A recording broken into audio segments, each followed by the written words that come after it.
Iran এবং যুক্তরাষ্ট্র কি আবারও একটি ভয়াবহ যুদ্ধের দিকে এগিয়ে যাচ্ছে? তেহরান থেকে আসা এক চরম সতর্ক বার্তা মধ্যপ্রাচ্যে নতুন করে বড় ধরনের সংঘাতের আশঙ্কা তৈরি করেছে। আজকের ভিডিওতে আমরা জানাবো কিভাবে এই দুই পরাশক্তির উত্তেজনা এখন চরমে পৌঁছেছে।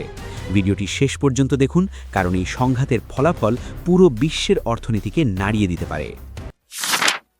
ইরানের বিচার বিভাগের প্রধান গোলাম হোসেইন মহসেনি এজেই তার ভাষায় পরাজিত মার্কিন ইসরায়েলি যুদ্ধজোটের বিরুদ্ধে ইরানের সমস্ত মারণিক বাহিনীকে সম্পূর্ণ প্রস্তুত থাকার আহ্বান জানিয়েছেন। প্রেস টিভির মতে প্রাদেশিক বিচার বিভাগের প্রধানদের সাথে এক বৈঠকে তিনি এই সম্পূর্ণ প্রস্তুতির উপর জোর দেন।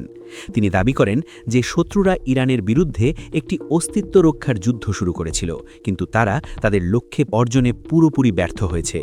এই সতর্ক করে বলেন, এই পরাজিত এবং ক্ষুব্ধ শত্রু আমাদের দেশে আবারও আঘাত হানার অপেক্ষায় আছে এবং তারা আবারও বর্বর আগ্রাসন চালাতে পারে। শুধু তাই নয়, তিনি ইরানি বন্দরগুলোতে মার্কিন সামরিক বাহিনীর নৌ অবরোধের তীব্র নিন্দা জানিয়ে একে যুদ্ধবিরতির লঙ্ঘন এবং যুদ্ধাপরাধ হিসেবে আখ্যায়িত করেছেন। মার্কিন মেরিনরা একটি ইরানি জাহাজ আটক করার পর যুক্তরাষ্ট্র এবং ইরানের মধ্যকার শান্তি আলোচনার ভবিষ্যৎ এখন ঘোর অনিশ্চয়তার মুখে।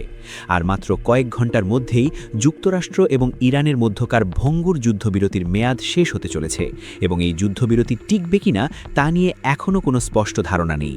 যদিও কিছু সূত্র ইঙ্গিত দিচ্ছে যে আলোচনা এখনও চলছে, কিন্তু বাস্তবতা হল যুক্তরাষ্ট্র এবং ইরান প্রকাশ্যে একে অপরের দিকে শান্তির বার্তার বদলে কেবল হুমকিই ছুড়ে দিচ্ছে।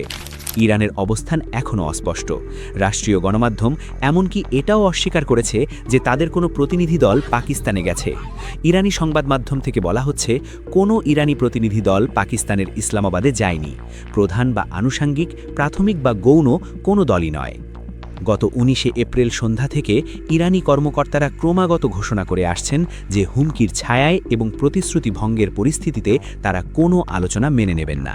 চলমান আলোচনায় তাদের অংশগ্রহণ সম্পূর্ণভাবে নির্ভর করছে আমেরিকার আচরণ এবং অবস্থানের পরিবর্তনের ওপর। অন্যদিকে মার্কিন প্রেসিডেন্ট ডোনাল্ড ট্রাম্পও পিছু হাঁটতে নারাজ। যুদ্ধবিরতি আলোচনা সঠিক পথে আছে কিনা এমন প্রশ্নের জবাবে ট্রাম্প নতুন করে হুমকি দিয়েছেন। তিনি সরাসরি বলেছেন, ইরানের সাথে কোনো চুক্তি না হলে প্রচুর বোমা ফাটবে।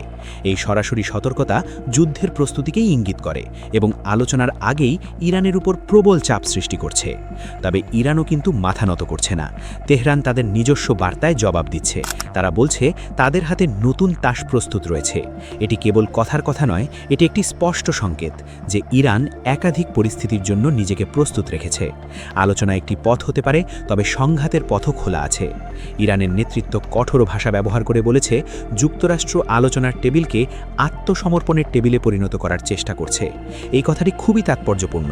এটি গভীর অবিশ্বাসের প্রতিফলন এবং প্রমাণ করে যে তেহরান মনে করে এই আলোচনা কোনো আপোষ নয়, বরং তাদের কাছ থেকে জোরপূর্বক সুবিধা আদায়ের চেষ্টা। ইরানের পক্ষ থেকে বলা হচ্ছে, একটি প্রবাদ আছে, যে জট হাত দিয়ে খোলা যায় তা দাঁত দিয়ে খোলার কোনো প্রয়োজন নেই। যুদ্ধবিরতি প্রতিষ্ঠিত হয়েছিল ঠিকই, কিন্তু তা ছিল অপূর্ণ। আমরা আমাদের দিক থেকে বলেছিলাম, যদি আপনারা যুদ্ধবিরতি বাস্তবায়ন না করেন তবে আমরাও তা মানব না। এর অর্থ হলো আমরা আলোচনা শেষ করছি এবং একই সাথে যুদ্ধ শুরু করছি। তারা কেবল অর্ধমন দিয়ে যুদ্ধবিরতি পালন করেছিল। এটি তাদের আরেকটি কৌশল মাত্র। কিন্তু আমরা দৃঢ় অবস্থানে ছিলাম। এই কারণেই আমরা এমনকি হরমুজ প্রণালী বন্ধ করার দিকেও এগিয়ে গিয়েছিলাম। আমরা আমাদের সমস্ত সম্পদ ব্যবহার করেছি এবং আমাদের দাবি মানতে তাদের বাধ্য করেছি। সোমবার ইরান স্পষ্ট করে জানিয়ে দিয়েছে যে তারা আলোচনার দ্বিতীয় রাউন্ডের জন্য ইসলামাবাদে যাবে না। হরমুজ প্রণালীর কাছে মার্কিন নৌবাহিনী কর্তৃক ইরানি পতাকাবাহী একটি জাহাজ আটক করার পরই এই সিদ্ধান্ত আসে। ইরানের পররাষ্ট্র মন্ত্রণালয়ের সংবাদমুক্তা ইসমাইল বাঘাই মার্কিন অবরোধকে একটি অপরাধমূলক কাজ এবং সামষ্টিক শাস্তি হিসেবে আখ্যায়িত করেছেন। বাঘাই বলেন, যে সময়ে যুদ্ধবিরতি কার্যকর থাকার কথা সেই সময়েই আমরা এর লঙ্ঘন দেখতে পাচ্ছি। লেবাননে যুদ্ধবিরতি লঙ্ঘনের পাশাপাশি তারা ইরানের বিরুদ্ধে নৌ অবরোধ ও বাণিজ্যিক জাহাজে হামলা চালাচ্ছে। এগুলো আন্তর্জাতিক আইন এবং জাতিসংঘ সনদের চরম লঙ্ঘন। এমন পরিস্থিতিতে আমেরিকার কূটনীতি এবং সমঝোতার দাবির ওপর কিভাবে আস্থা রাখা যায়? সবার চোখ এখন পাকিস্তানের রাজধানী ইসলামাবাদের দিকে। যুক্তরাষ্ট্র জানিয়েছে ভাইস প্রেসিডেন্ট জেডি ভ্যান্সের নেতৃত্বে তাদের একটি প্রতিনিধি দল সেখানে থাকবে। কিছু প্রতিবেদনে বলা হচ্ছে উভয় পক্ষ চুক্তিতে সম্মত হলে ডোনাল্ড ট্রাম্প নিজেও এই আলোচনায় যোগ দিতে পারেন। মধ্যস্থতাকারীদের দিক থেকেও প্রচণ্ড চাপ রয়েছে।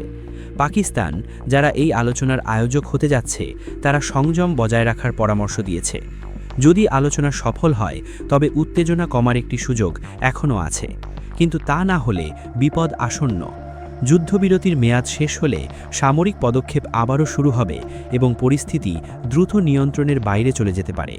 এমন পরিস্থিতিতে হরমুজ প্রণালী একটি যুদ্ধক্ষেত্রে পরিণত হবে, যার ধাক্কা সারা বিশ্বের তেলের বাজারে লাগবে। এরই মধ্যে হরমুজ প্রণালীতে চরম নাটকীয়তা অব্যাহত রয়েছে। একটি ইরানি কার্গো জাহাজ হরমুজের মার্কিন নৌ অবরোধ ভেদ করে এগিয়ে গেছে, যা বৈশ্বিক তেলের লাইফলাইনের উপর ওয়াশিংটনের নিয়ন্ত্রণের প্রতি একটি সরাসরি চ্যালেঞ্জ। তাসনিম নিউজ এজেন্সির মতে সোজা 2 নামের ওই জাহাজটি শহীদ রাজাই বন্দর থেকে ছেড়ে কান্ডলা বন্দরের দিকে যাত্রা করেছে। সাম্প্রতিক দিনগুলোতে তেল এবং তরলীকৃত গ্যাস বহনকারী একাধিক ইরানি ট্যাঙ্কার বড় কোনো বাধা ছাড়াই এই প্রণালী অতিক্রম করে ভারত, চীন এবং অন্যান্য দেশের বাজারে পৌঁছেছে। অন্তত 3টি এমন পারাপারের খবর পাওয়া গেছে। প্রতিটি ঘটনাই মার্কিন বিধিনিষেধ এড়িয়ে চলার ক্ষেত্রে ইরানের সক্ষমতা প্রমাণ করছে।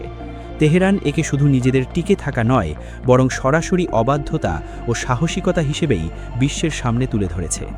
বন্ধুরা, আপনাদের কি মনে হয়? যুক্তরাষ্ট্র এবং ইরানের এই উত্তেজনা কি শেষ পর্যন্ত তৃতীয় বিশ্বযুদ্ধের রূপ নেবে, নাকি কূটনীতির মাধ্যমে এর সমাধান হবে? আপনাদের মূল্যবান মতামত কমেন্ট বক্সে অবশ্যই জানাবেন।